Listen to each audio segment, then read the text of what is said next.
Hey gang, Bill Greenberg with PhoneScholar.com. Today is Tuesday, August 17th, 2010, and here's a summary of what we got on the website today. First story is a great story, and that's why it's top story. I think it's a terrific story. Sorry, I said that a lot. Engineers test sign language on cell phones. And basically, up at the University of Washington, they're doing a study called the Mobile ASL Field Study. And they have 11 deaf and hard of hearing students doing the study. They've already made over 200 calls, and it seems to be working real well so far in the testing phase. And what they are doing is setting up a software in a phone, and it's designed to go in any phone with a front-facing camera, rather than having to have the iPhone FaceTime and the Evo and stuff like that, and I'll explain why they're doing that. But it's really cool because it uses a motion detection sensor in the camera in the phone in the software. So if you're just doing this in front of the phone, it doesn't click on, but if you are doing actual sign language, it will go ahead and kick on, and that's to save the battery. So to help save the battery life, it will do that. It's really cool. They're working on to optimize compressed video signals to increase the quality of image, because if you're moving your hand quickly in front of your face, as you can see with this video, sometimes it get blurred, and with American Sign Language, that can be somewhat difficult. My wife used to be an interpreter, so I know a little bit about this, so it's really cool. Now here's the best part about it, is the FaceTime and the EVO programs use a ton of bandwidth and just a ton of data.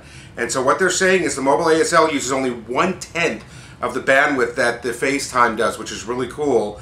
And again, as I said, they can try to integrate it into more and more phones. So let's hope that this test keeps going and pops up real soon, because I think it'll be great for that community. Next, Microsoft links new smartphones to Xbox line.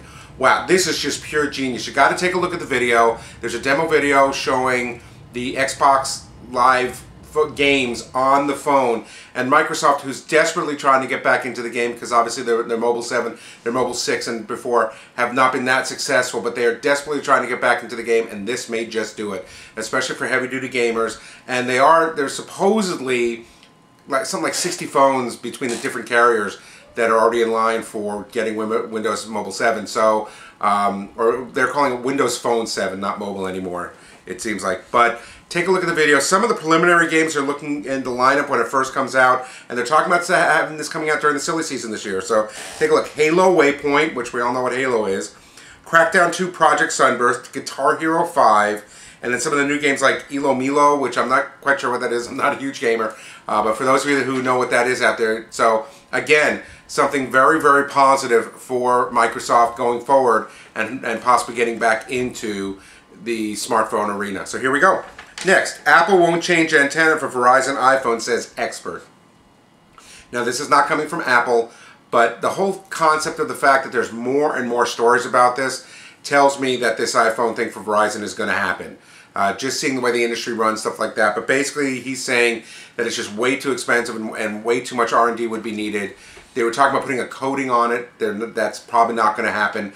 But read the whole article, because it gets a little technical here and there, so I didn't really want to go huge into it. But I'm hoping that if they do come out with the iPhone for Verizon, that maybe they'll have a bumper in the case with it to avoid all the problems. So let's see what happens. He did say definitely switching over to Verizon won't necessarily negate the antenna problems. It's not an AT&T problem, as we've already seen.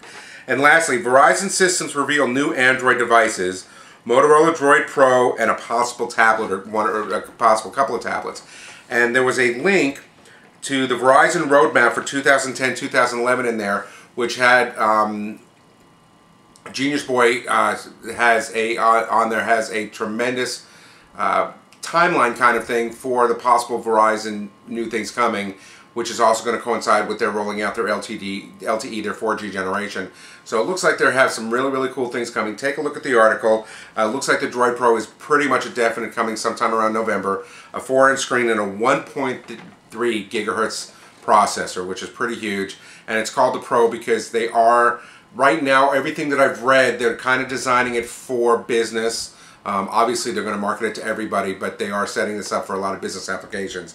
So I'll have to take a look. Now remember, this is all speculation, but it's a real cool timeline. Take a look at it. I think you'll enjoy it. Okay, under categories, Blackberry and AT&T. RIM halves Blackberry Torch price to boost sales. Just been 2 weeks and they're already cutting the price in half, although on the AT&T website it's still $200, but on Amazon.com and a few other sites it is $100. Now, they're saying they've sold 150,000 in the 2 weeks, which some analysts say that's terrible when you compare it to the iPhone 4, obviously. Some analysts say from a BlackBerry standpoint, it's not a bad thing, and they're not ready to call it a bust yet. And basically, the whole concept was this phone was introduced to BlackBerry 6 and have a dual keyboard. So this was not supposed to be the iPhone killer, and this was not supposed to be to change the world. It was just supposed to bring out, it was a new concept of a phone to help really, I think, boost the image of RIM in the BlackBerry customers themselves. And it is geared towards business, and so from that standpoint, for $100, plus the fact that when businesses think about turning over their phones, you know, they may be talking about hundreds of phones. It's not something that they do in 2 weeks.